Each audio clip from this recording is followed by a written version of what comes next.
A 90-year-old man transporting drugs. What could go wrong?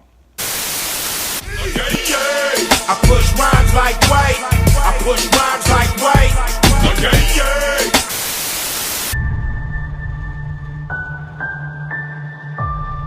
Family's the most important thing. Don't do what I did. I put work in front of family. I thought it was more important to be somebody out there than... So I saw Mule yesterday. It's directed by Clint Eastwood and starring Clint Eastwood. Right from the beginning, you like the character that Clint Eastwood plays. He's charming, really funny. Right away, you can see that he puts his business before his family. He grows flowers and sells them. He's a big hit when the movie starts. But that goddamn internet ruined everything. That was pretty much it. In the beginning, it's like 2008, and then something happens and it just jumps 12 years.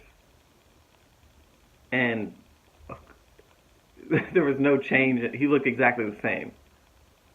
12 years can do a lot, especially for that old. That was something that kind of bugged me about it, but it kind of threw me off right away as soon as I started watching the movie. But whatever, keep watching. You paid $20 to go see a movie, you might as well finish. So he loses everything, and his whole family hates him after the 12 years pass. They all hate him. He shows up to his granddaughter's wedding thing, and everybody's like, "What are you doing here? You were never here for the family," and all this stuff. And he doesn't have any money. He has no money to help pay for this wedding, which he promised to do. It happens that some guy that happened to be at this wedding party knows a guy that will pay him to drive. So he thinks about it, and he decides, hey, this is a good idea, I'm going to do this. So he starts doing these things, and he meets these, he goes in, he meets these gangsters. The first gangsters were, at first a little over the top, but they ended up being really cool. I liked a lot of the characters that he got to interact with. And, first few trips go good. Towards the middle, something happens. He's doing such a good job. And then all of a sudden they're like, we got to watch this guy. We got to watch it. When he's doing, there's no problems. This guy's moving record numbers of kilos. Just driving. He's so cool. He can get it done. But these are like the worst cartel I've ever seen in my life. This is the dumbest drug dealers I've ever seen.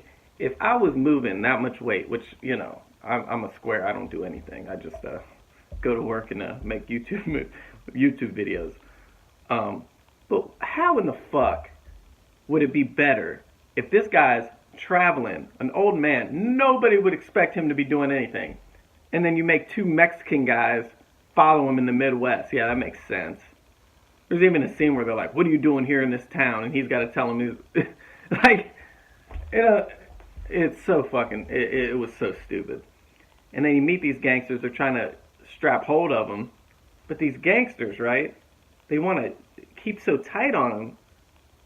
But he's like the coolest, smoothest, best one. Like, nobody thought, man, this guy's 90 years old. Nobody's going to think this guy's moving fucking 150 kilos.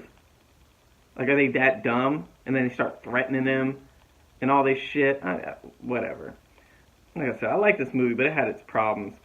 And another funny thing I noticed is there's this big scene where they're at this party. And for some reason, Clint Eastwood's like 90 years old, and he can get all these chicks. I mean, these chicks are all over him. And he goes to this party, and it's just butt shots everywhere. Just Latino butts everywhere. And I'm like, they're like zooming in on the butts. I'm like, oh my God, what is going on? I'm like turning my head, like, what the hell? And I'm starting to think it was an excuse just for Clint Eastwood to rub on some Latino booty, and him to let all the dudes out in the world take their wife to go see a movie and not feel guilty about looking at Latino butts. Or is he trying to get them in trouble? I don't know. Oh, it was hilarious. I was cracking up in the theater. There's this one character, Julio. He's one of the cartel guys, and at first he's a dick, and then he kind of warms up to him. But that shit wasn't developed how it warmed up. I mean, he did some slick stuff to get him out of some trouble, but I didn't really see why they would be cool like that. And then when and then he was just an undeveloped character. I hate that. Like, give me something. And then he just goes away. He never comes back. I was like, all right. But Bradley Cooper was really good in this movie, and so was his partner. I don't know his name. I'll put it up on the screen. He's really funny too. But they had good dynamics when they were talking to the snitch or whatever. I don't know. Clint Eastwood has a really old school way of making movies. Like, you could tell right from the beginning scene, it was like, he really dives into like the core filmmaking. Like, it's not too over the top. He's making a film, Doesn't have to be over dramatic or anything. Certain parts just seem like they could have been amped up a little bit. But I mean, it's his movie, and I respect it, and I think it's a great looking film. Clint Eastwood, 90 years old or however old he is, he's really old. He can still make a great film. I mean, $1 Million Baby is a 10 out of 10 for me. I love that movie. So I gotta give it to him. He can still make a solid film. And one thing I really like about his movies, he's not, he doesn't keep it PC. He's not worried about stuff. He says what he wants to say in the dialogue. All the dialogue that was written seemed really natural and good. Like, it was good dialogue. It made me laugh. He made me laugh. There's a scene where he's singing in the car. Or singing in the truck. It's really funny. But all in all, I really did enjoy this movie. Great cinematography, great characters for the most part. The family dynamic of him getting in was pretty good. The whole back and forth between the DA and trying to catch him, and they have no idea. And honestly, I think the cartel fucked it up more than anything. But it is what it is, man. Clint Eastwood's still the man. I always loved Clint Eastwood. I go back to the old days, man. I love his movies. So for my review of The Mule, I'm gonna give this one a 7.8 out of 10. I have a little problems with it, but still a good movie. Probably wouldn't see it twice in the theater. Maybe I'll catch it on Netflix. So it is adequate. Uncandid, it's the young bandit, fresh out the trenches. The woodworks, city of the champion.